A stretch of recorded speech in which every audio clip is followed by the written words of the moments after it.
اور ایمان اور علم میں بھی یہی تعلق ہے کہ پہلے علم ہے اور اس کے بعد میں ہے قرآن ایمان۔ جس پر ایمان لانا ضروری ہے تو وہ پہلے جاننا ضروری ہے نا، کس پر ایمان لانا ہے۔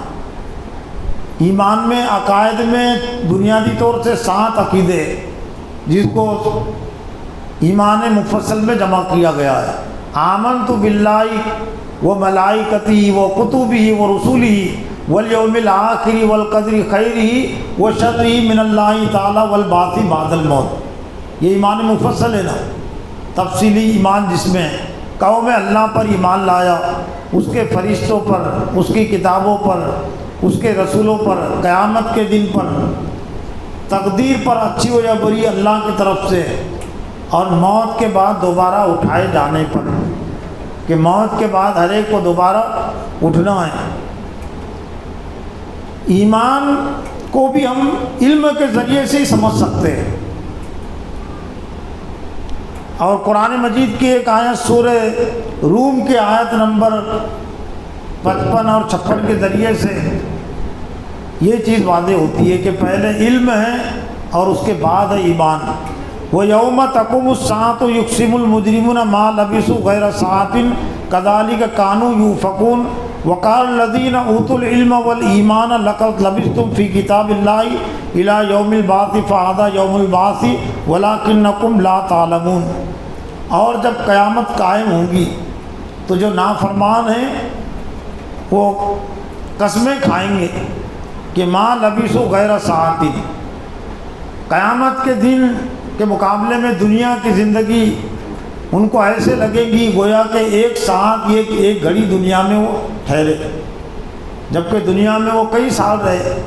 تو قسمیں کھائیں گے کہ ما لبثوا غیر ساعۃ، ہم ایک سانس سے ایک گھڑی سے زیادہ نہیں ٹھہرے، اور اسی طرح سے دنیا میں بھی وہ دھوکہ کھائے ہوئے تھے۔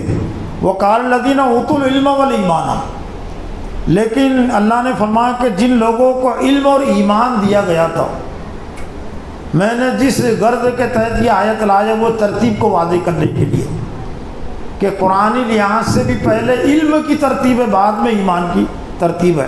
وقال الذین اوتوا العلم والایمان، اور کہیں گے وہ لوگ جن کو علم اور ایمان دیا گیا تھا، لیکن ایمان کا تذکرہ بعد میں ہے نا، پہلے کائے کا تذکرہ ہے؟ علم کا تذکرہ۔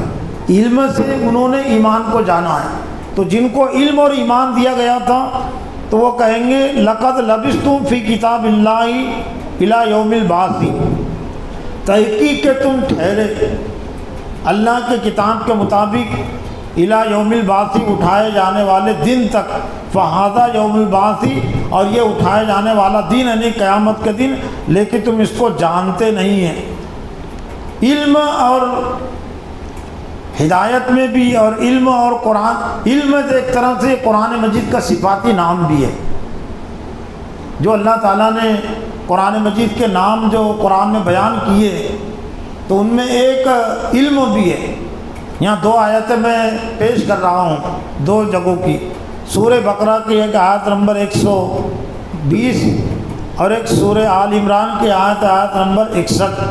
قل ان ھدی اللہ ھو الھدی، کہہ دیجئے کہ ان ھدی اللہ، بے شک اللہ کی ہدایت ہی دراصل اصل ہدایت ہے۔ وَلَئِنِ اتَّبَعْتَ أَهْوَاءَهُمْ بَعْدَ الَّذِي جَاءَكَ مِنَ الْعِلْمِ مَا لَكَ مِنَ اللَّهِ مِنْ وَلِيٍّ وَلَا نَصِيرٍ، اور اگر آپ نے ان کی خواہشات کی اتباع اور پیروی کی، حضرت محمد صلی اللہ علیہ وسلم کو ایک طرح سے نصیحت کی جا رہی ہے، اور آپ کے ذریعے سے پوری امت کے لیے نصیحت ہے، حالانکہ آپ لوگوں کی خواہشات کی اتباع اور پیروی نہیں کر سکتے تھے، لیکن لوگوں کی خواہشات کی اتباع اور پیروی سے بچنا کتنا ضروری ہے، اس کی اہمیت کو واضح کرنے کے لیے اللہ نے فرمایا کہ اگر آپ نے ان کی یعنی یہود نصارہ مشرکین منافقین کی اگر خواہشات کی اتباع اور پیروی کی، بعد الذی جاءک من العلم، باوجود ہے کہ آپ کے پاس علم آ گیا، تو کیا آیا تھا اللہ کے رسول کے پاس؟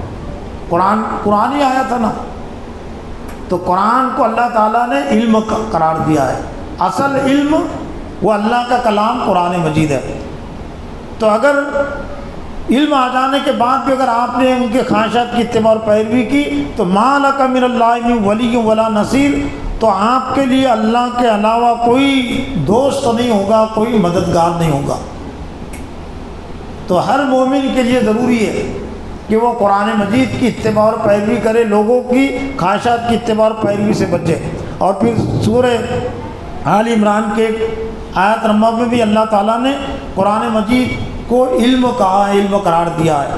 فمن حاجک فیہ من بعد ما جاءک من العلم، اگر یہ آپ سے حجت کرے، بحث مباحثہ کرے، جھگڑا کرے، من بعد ما جاءک من العلم، باوجود ہے کہ آپ کے پاس علم آ گیا، تو آپ کے پاس قرآن ہی آیا تھا، تو قرآن کو ایک طرح سے اللہ تعالیٰ نے علم قرار دیا ہے۔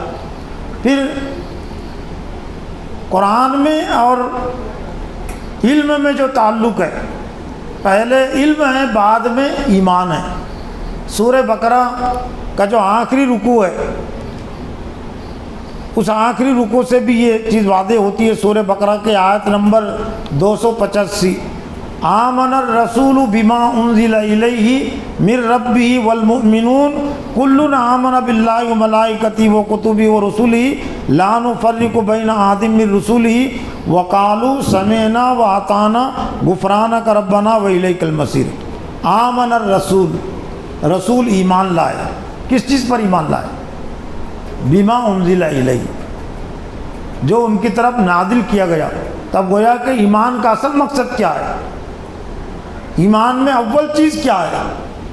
وہ اللہ کے نازل کردہ کتاب، نازل کردہ احکام۔ تو رسول دراصل جس پر ایمان لانا ہے وہ اللہ کی کتاب ہی ہے، وہ اللہ کے احکام ہی ہے۔ اللہ کے احکام کو، اللہ کی کتاب کو نظر انداز کر کے، اللہ کے ذات کو نظر انداز کر کے ایمان کس چیز کا نام ہے؟ تب اللہ پر ایمان لانے کے لیے اللہ کو جاننا ضروری ہے۔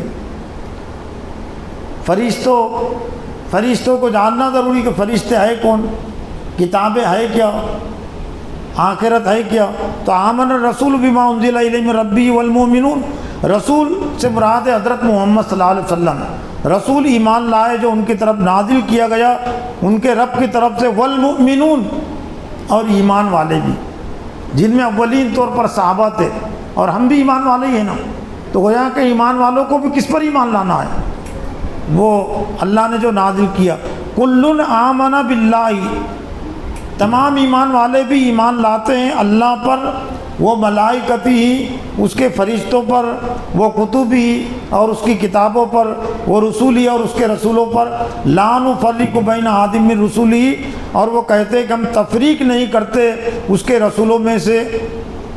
تفریق کا مطلب یہ جس طرح یہود و نصارہ تفریق کرتے تھے، کچھ رسولوں کو مانتے تھے، کچھ کو نہیں مانتے تھے، لیکن ہم پر جو ذمہ داری اللہ نے ڈالی ہے وہ یہ کہ جتنے رسول اللہ نے بھیجے ہیں ان تمام رسولوں پر ہمارا ایمان ہو۔ ان کے نام جاننا یہ ضروری نہیں ہے، ان کے اتنے نام جاننا ضروری ہے جو قرآن مجید میں بیان ہوئے۔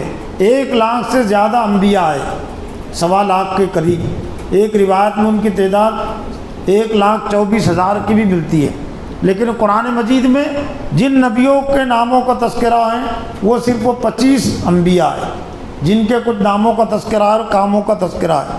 وقالوا سمعنا واطعنا غفرانک ربنا والیک المصیر، وہ کہتے کہ ہم نے سنا اور ہم نے مانا، اطاعت کی، تیری ذات معاف کرنے والی ہے، بخشش کرنے والی ہو، والیک المصیر، اسی کی طرف لوٹ کر جانا ہے۔ یہ تو میں نے قرآن مجید کی چند آیات کے ذریعے سے ایمان میں اور قرآن میں جو تعلق ہے، علم میں اور ایمان میں جو تعلق ہے، میں نے اس کو واضح کیا۔ ایک حدیث کے ذریعے سے بھی علم اور قرآن میں جو تعلق ہے وہ بات واضح ہوتی ہے۔ حضرت زیاد بن لبید اس حدیث کے راوی ہے، فرماتے کہ قال ذکر النبی صلی اللہ علیہ وسلم شیئا، نبی صلی اللہ علیہ وسلم نے آئندہ سے متعلق ایک فتنے کا ذکر کیا کہ آئندہ ایک فتنہ ظاہر ہوگا، ایمان والوں میں بھی، عام انسانوں میں بھی۔ فقال عند اوانی ذہاب العلم، لیکن وہ جو فتنہ ظاہر ہوگا، فتنے کے معنی خون خرابہ بھی ہے، قتل و غارت گری بھی ہے، فتنہ کے ایک معنی آزمائش کے بھی ہوتے ہیں، لیکن یہاں پر ایک طرح سے خون خرابے کے معنی میں، گمراہی کے معنی میں ہے۔ تو ایک گمراہی، ایک فتنہ ظاہر ہوگا، لیکن وہ کب ظاہر ہوگا؟ عند ذہاب العلم، علم کے اڑ جانے کے بعد۔ علم جب چلا جائے گا تو وہ فتنہ ظاہر ہوگا، خون خرابہ ظاہر ہوگا۔ قلت یا رسول اللہ، وہ صحابی رسول کہتے ہیں اے اللہ کے رسول، علم کیسے اٹھے گا؟ تو انہوں نے جو کچھ سمجھا تھا وہ کیف یذهب العلم، علم کیسے اٹھے گا؟ نحن نقرأ القرآن، ہم قرآن پڑھتے ہیں، وہ نقرئ ابناءنا، اور ہم اس کو ہمارے بیٹوں کو پڑھاتے ہیں، وہ یقرئ ابناؤنا، اور وہ اپنے بیٹوں کو پڑھا، اور ہمارے بیٹے اپنی اولاد کو پڑھائیں گے۔ تو اللہ کے رسول فرمایا کہ فقال ثقلت کا امک یا اے زیاد، تیری ماں تجھ کو گم کرے۔ یعنی ایک طرح سے یہ پیار کا جملہ، لاڑ کا جملہ بھی ہوتا تھا، یا تعجب کی بات بھی ہوتی تھی۔ ان کنت لاراک من افقی رجل بالمدینتی، کہ میں تو تجھے مدینہ کا سمجھدار آدمی سمجھتا تھا، کیا یہ یہود و نصارہ توریت اور انجیل کو نہیں پڑھتے، لیکن جو کچھ ہے اس میں عمل نہیں کرتے؟ تو گویا کہ وہ عمل نہیں کرتے، تو اللہ کے رسول نے فرمایا کہ گویا کہ عمل نہیں کرنا علم پر، تو ایک طرح سے یہ علم کا چلے جانا ہے، علم کا اٹھایا جانا ہے۔ لیکن اس میں قابل توجہ جو بات ہے وہ یہ کہ اللہ کے رسول نے فرمایا کہ وہ جو فتنہ ظاہر ہوگا علم کے اٹھنے کے بعد، تو صحابی رسول نے کیا جواب دیا تھا؟ کیف یذهب العلم نحن نقرأ القرآن۔ علم کا مطلب صحابہ کیا سمجھتے تھے؟ قرآن ہی لیتے تھے نا۔ صحابی نے کہا اللہ کے رسول، ہم قرآن پڑھنے والے ہیں۔ تو علم کا مفہوم مطلب صحابہ کرام کے نزدیک وہ قرآن تھا۔ تو علم کیسے اٹھے گا؟ یعنی گویا کہ قرآن ہم پڑھتے ہیں اور ہمارے بیٹوں کو ہم پڑھاتے ہیں اور ہمارے بیٹے اپنے بیٹوں کو پڑھائیں گے، تو ایک ذمہ داری اس میں یہ بھی عائد ہو جاتی ہے کہ ہم اپنی اولاد کو قرآن پڑھائیں اور ہماری اولاد بھی اپنی اولاد کو قرآن پڑھائے۔ تو اللہ کے رسول نے پھر اس کی وضاحت کی علم کے چلے جانے کی، کہ لوگ یہ پڑھیں گے قرآن مجید لیکن اس پر عمل نہیں کریں گے، تو ایک طرح سے یہ بھی علم کا اٹھ جانا ہے۔ اور آپ نے یہود و نصارہ کی مثال دی کہ کیا یہ یہود و نصارہ توریت اور انجیل نہیں پڑھتے؟ یعنی توریت اور انجیل پڑھتے ہیں لیکن لا یعملون بشیء مما فیہما، لیکن توریت اور انجیل میں جو احکام ہیں، جو تعلیمات ہیں، اس پر عمل نہیں کرتے۔ لیکن آج اگر امت مسلمہ کا جائزہ لیا جائے تو اس سے بھی زیادہ افسوسناک صورتحال ہے۔ یعنی یہود و نصارہ کے متعلق اللہ نے فرمایا کہ توریت اور انجیل یقرؤون التوراۃ والانجیل، وہ توریت اور انجیل پڑھتے ہیں لیکن اس کے احکام پر عمل نہیں کرتے۔ لیکن آج امت مسلمہ کا قرآن مجید کے متعلق جو طرز عمل ہے، تو پڑھنے والے کتنے ہیں؟ پڑھنے والے بہت کم ہیں نا، اور جو پھر جو پڑھتے ہیں تو اس میں سمجھنے والے کتنے ہیں؟ سمجھنے والے اس سے بھی کم ہیں۔ یعنی یوں کہہ سکتے ہیں کہ امت مسلمہ کے 10% افراد شاید قرآن مجید کو پڑھتے ہوں گے، زیادہ سے زیادہ، یعنی ناظرہ پڑھنے والے 10% ہی ہو سکتے نا۔ اور جو پڑھنے والے ہیں ناظرہ، تو پڑھنے والوں میں کی 1% ہی شاید ہوگی کہ جو جانتی ہوگی لا یعمل۔ یہاں اللہ نے یہود و نصارہ، اللہ کو فرمایا کہ عمل نہیں کرتے۔ لیکن آج اگر امت مسلمہ کا جائزہ لیا جائے، بلکہ بہت سارے حفاظ کا بھی جائزہ لیا جائے، تو لا یعلمون کا اطلاق ہوگا نا، لا یعلمون فیہ، یعنی قرآن مجید میں جو کچھ علم ہے، جو کچھ احکام ہے، اس کو جانتے نہیں۔ عمل تو آگے کی چیز ہے جی، علم ہوگا قرآن کے احکام کا تو ہی عمل ہوگا۔ تو آج ضرورت اس بات کی بھی ہے کہ ہم علم کے متعلق قرآن کی اہمیت کو سمجھے کہ پہلے علم ہے اور بعد میں پھر عمل ہے۔ علم پر ایک طرح سے قرآن پر ایمان لانے کا نام ایمان ہے، یعنی بغیر علم کے ہم ایمان کو بھی نہیں سمجھ سکتے۔ ایمان کے لیے بھی علم ضروری ہے، اور علم دراصل قرآن مجید کا صفاتی نام ہے۔